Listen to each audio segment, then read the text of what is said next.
0. La parole est à Monsieur Jean-Claude Fruteau.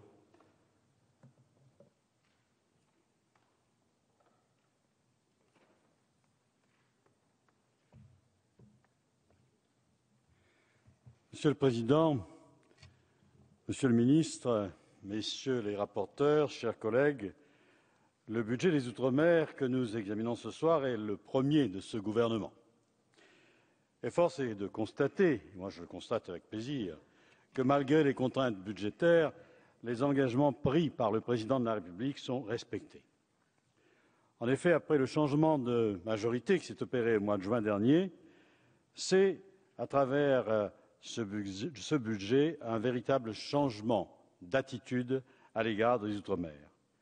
Un changement d'attitude car la théorie fumeuse du développement endogène a vécu. Si la précédente majorité proposait aux territoires ultramarins de se développer, au fond, en ne comptant que sur eux-mêmes, ce budget marque la volonté du gouvernement de mettre en œuvre une politique plus juste et plus solidaire à l'égard de nos territoires pour combattre les fléaux que sont le chômage, tout particulièrement le chômage des jeunes, le mal-logement, la pauvreté ou encore l'échec scolaire. Le Président de la République s'était engagé donc à fournir un effort soutenu en faveur des Outre-mer. C'est désormais chose faite avec l'augmentation de ce budget de 5% en crédits de paiement par rapport à la loi de finances initiale de 2012. Et cet effort, il s'inscrit également dans la durée. En effet, il ne s'agit pas d'un effort ponctuel, mais d'un soutien pérenne dans le temps, puisque les crédits alloués à la mission Outre-mer connaîtront une augmentation constante jusqu'en 2015. Ainsi, entre 2012 et 2015, les crédits de la mission exprimés en crédits de paiement auront connu une hausse de 13%. L'ambition du gouvernement est donc de prendre à bras-le-corps les problèmes dont souffrent nos territoires. Bien sûr, il s'agit tout d'abord de mener la bataille de l'emploi. Pour n'aborder que le seul exemple de la Réunion, lorsque le taux de chômage concerne 30% de la population active, la solidarité nationale doit jouer à plein.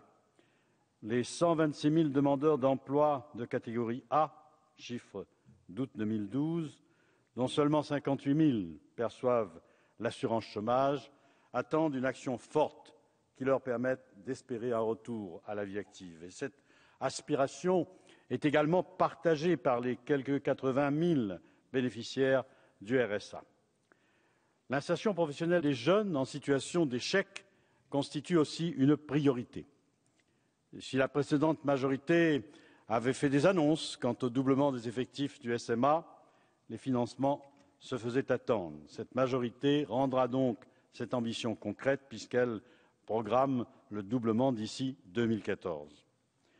Le retard en matière d'investissement et d'équipement structurant a été également pris en compte dans ce budget. L'augmentation des crédits de paiement du Fonds exceptionnel d'investissement constitue un signal fort pour le développement structurant de nos territoires. L'action du gouvernement, conformément aux engagements du Président de la République, portera également sur la construction de logements et sur l'amélioration de l'habitat. Ainsi, la revalorisation de la LBU a pour effet de remettre à niveau l'intervention de l'État en faveur de la construction de logements sociaux. Et les crédits de paiement marquent de 2012 à 2013 une augmentation de 6%. Et cette hausse permettra d'augmenter les niveaux de construction, notamment grâce également aux effets démultiplicateurs apportés par la défiscalisation. La défiscalisation, c'est un sujet récurrent qui fait couler beaucoup d'encre à chaque débat de loi de finances.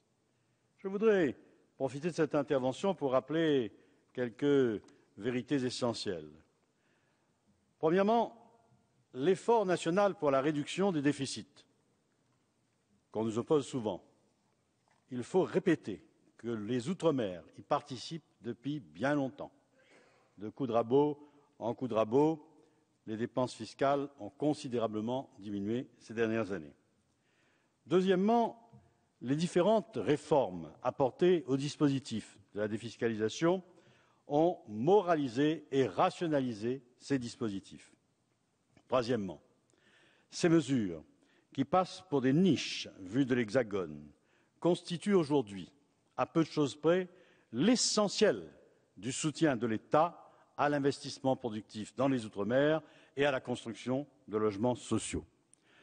Alors, à ceux qui sont encore tentés d'y porter atteinte, pour des raisons idéologiques, ou par une sorte de mauvaise conscience provoquée par la pression des médias hexagonaux, je dis pourquoi pas, mais pas sans contrepartie à la hauteur exacte de ce que l'on proposera de supprimer, et pas avant de pouvoir s'appuyer sur une évaluation objective prenant en compte non seulement les éléments financiers et fiscaux, mais également les implications économiques et les conséquences en matière d'aménagement du territoire. Pour ma part, je le dis clairement, je combattrai toutes les initiatives qui viseraient à établir les conclusions avant même que cette évaluation objective soit faite. Et je n'hésiterai pas à les dénoncer devant l'opinion publique, d'où qu'elle vienne, car ce n'est ni plus ni moins que de la crédibilité de la parole publique, je dirais même de la parole du président de la République, dont il est ici question.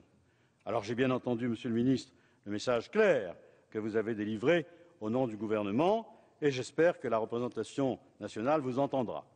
En conclusion, Monsieur le Ministre, malgré les contraintes fortes qui pèsent sur les finances publiques de notre pays, ce budget que vous nous présentez manifeste clairement une volonté d'action en faveur des Outre-mer, leur rendant ainsi leur juste place parmi les priorités du gouvernement.